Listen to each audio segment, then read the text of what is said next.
Assalamualaikum warahmatullahi wabarakatuh. Perkenalkan, nama saya Ahmad Krisna Putra Aldani. Saya dari kelas 7 Rapi A dengan NIM 041. Saya di sini akan menjelaskan dan meringkas semua materi AIK dari bab 1 sampai bab 14, yaitu dari awal sampai terakhir. Yang pertama, bab 1 ada manusia dan asal-usul kejadiannya. Manusia turun ke bumi bukan karena kutukan dari Allah, melainkan kehendak dari Allah. Manusia pertama kali diturunkan ke muka bumi yaitu Adam dan Ibu Hawa, karena keduanya memakan buah kuldi yang disebabkan bisikan jahat dari setan. Yang bab 2 yaitu konsep dinul Islam, dapat disimpulkan bahwa agama Islam adalah agama yang diturunkan oleh Nabi Muhammad SAW. Mempelajari Islam adalah suatu kewajiban umat muslim dan sebagainya, itu berlandaskan Al-Quran. Yang ketiga yaitu konsep akidah dalam Islam. Allah menganugerahkan kebijakan dan kecerdasan berpikir kepada manusia untuk mengenal adanya Allah dengan memperhatikan alam sebagai bukti hasil perbuatannya yang maha kuasa. Akal pikiran tidaklah menjadi sumber akidah, tetapi hanya berfungsi memahami segala sesuatu yang tampak yang terdapat dalam kedua sumber tersebut. Mencoba kalau diperlukan membuktikannya secara ilmiah kebenarannya yang disampaikan Al-Quran dan Sunnah. Bab 4, iman dan pengaruhnya dalam kehidupan. Iman merupakan sikap batin yang terletak dalam hati seseorang. Iman bukan hanya berarti percaya, melainkan keyakinan yang mendorong seseorang untuk mengucapkan dan melakukan sesuatu sesuai dengan hukum Allah SWT. Yang kelima, tauhid, urgensinya bagi kehidupan muslim.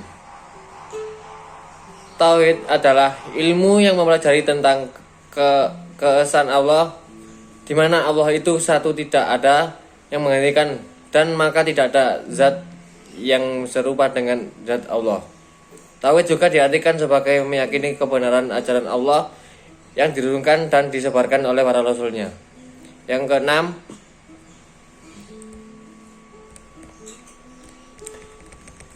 adalah syirik dan bahayanya bagi manusia. Syirik yaitu kepercayaan terhadap suatu benda yang mempunyai kekuatan tertentu atau juga mempercayai hal-hal selain Allah Subhanahu wa taala. Yang ketujuh, musyrik dan bahayanya.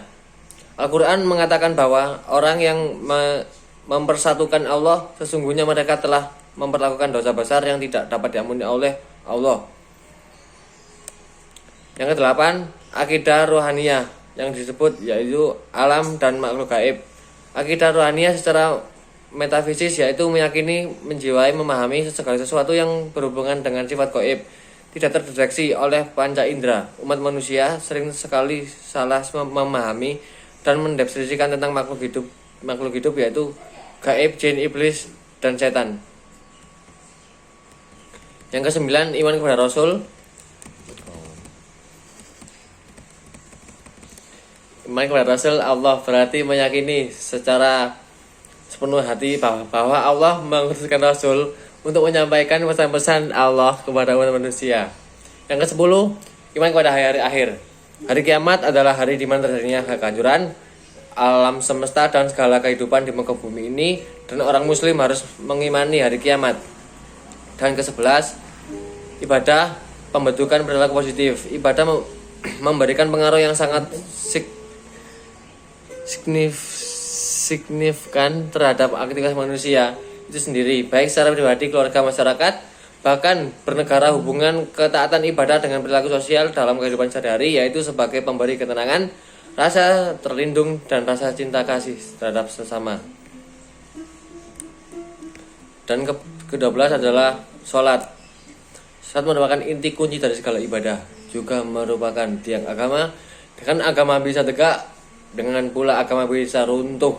Sholat mempunyai dua unsur yaitu zahiriyah dan batiniyah. Bab 13 yaitu ibadah maliyah. Ibadah maliyah merupakan ibadah yang termasuk ibadah ghairu mahdhah, yaitu segala perkataan dan perbuatan akan tetapi tidak ada aturan baku dan syariat, dan dia akan berniat ibadah apabila diniatkan dengan ikhlas dan dalam rangka ibadah. Yang terakhir adalah 14, puasa dan haji. Tugas manusia di muka bumi ini adalah beribadah kepada Allah Subhanahu wa taala sesuai dengan ajaran dan tuntutan yang sudah ditonton atau dicontohkan oleh Nabi Muhammad SAW. Sekian.